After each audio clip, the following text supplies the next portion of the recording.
সাথে এসেছেন সিঙ্গাপুরের একজন চিকিৎসক সহ দুইজন। এ নিয়ে বিস্তারিত জানাতে শাহজালাল বিমানবন্দর থেকে যুক্ত হচ্ছেন তানজিলা খান মিম। মিম, জানাবেন এখন তো এয়ার অ্যাম্বুলেন্স ঢাকার মাটিতে কি অবস্থা, হাদিকে কখন নিয়ে আসা হতে পারে, আর সার্বিকভাবে যে ব্যবস্থাপনা সেটি নিয়ে সেটি কেমন দেখছেন? গালিব, এয়ার অ্যাম্বুলেন্সটি এসেছে 11:15 নাগাদ শাহজালাল আন্তর্জাতিক বিমানবন্দরে এসে পৌঁছেছে সিঙ্গাপুর থেকে।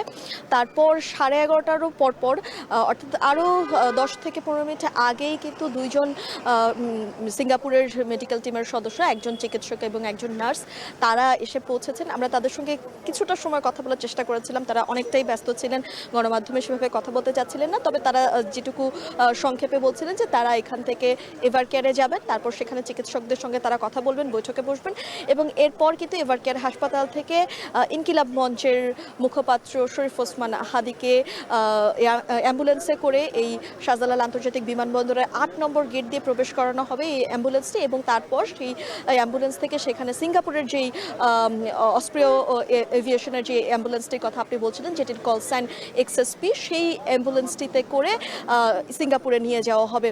আর এখন এখানে যেমন সার্বিক নিরাপত্তা কিছুটা জোরদার করা হয়েছে এবং আমরা এভার কেয়ার হাসপাতালের কথাও জানি, সেখানেও সার্বিক নিরাপত্তা জোরদার করা হয়েছে যেন পথে আসতে কোনো ধরনের বাধা বিঘ্নতার সৃষ্টি না হয়, সেজন্য কিন্তু সর্বোচ্চ নিরাপত্তা ব্যবস্থা জোরদার করা হচ্ছে। আর আরেকটি কথা যেটি, যে দুপুর 1:30 নাগাদ ওসমান হাদিকে নিয়ে এয়ার অ্যাম্বুলেন্সটি সিঙ্গাপুরের উদ্দেশ্যে রওনা করার কথা রয়েছে।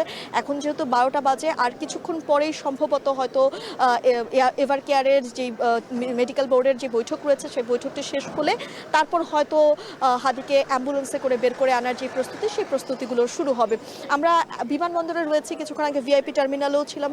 সকল ধরনের নিরাপত্তা ব্যবস্থা জোরদার করা হচ্ছে, সেগুলো তো বলছিলামই। তবে সিঙ্গাপুরের যারা যেই চিকিৎসক এসেছেন, তিনি হয়তো ঢাকার যারা মেডিকেল বোর্ড রয়েছে, যে চিকিৎসক রয়েছে, তাদের সঙ্গে কথা বললে বুঝতে পারবেন যে, বা তিনি নিজেও আসলে সার্বিকভাবে পর্যবেক্ষণ করে বুঝতে পারবেন হাদির শারীরিক অবস্থা এই মুহূর্তে কেমন।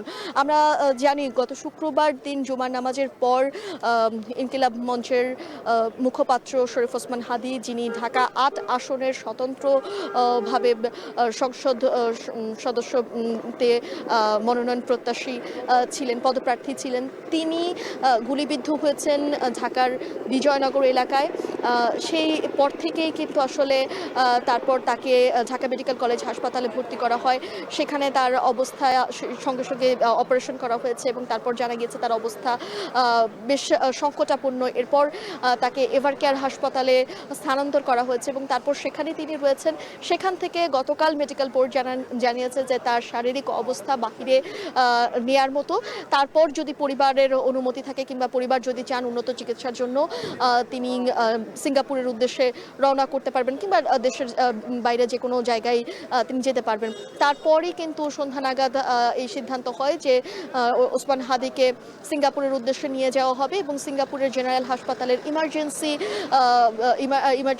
অ্যাক্সিডেন্ট ইমার্জেন্সি বিভাগে তাকে ভর্তি করা হবে। সেখানেও সকল প্রস্তুতি সম্পন্ন করা হয়েছে এবং এই যে চিকিৎসার পুরো ভার, সেই ভার কিন্তু বহন করবে রাষ্ট্র। এখন পর্যন্ত গালিব এই ছিল আমার কাছে সর্বশেষ। পরবর্তীতে যদি শরীফ ওসমান হাদিকে বহনকৃত অ্যাম্বুলেন্সটি এইখান থেকে প্রবেশ করে, আবারও আপনার সঙ্গে যুক্ত হয়ে দর্শকদের সেই খবর জানাবো।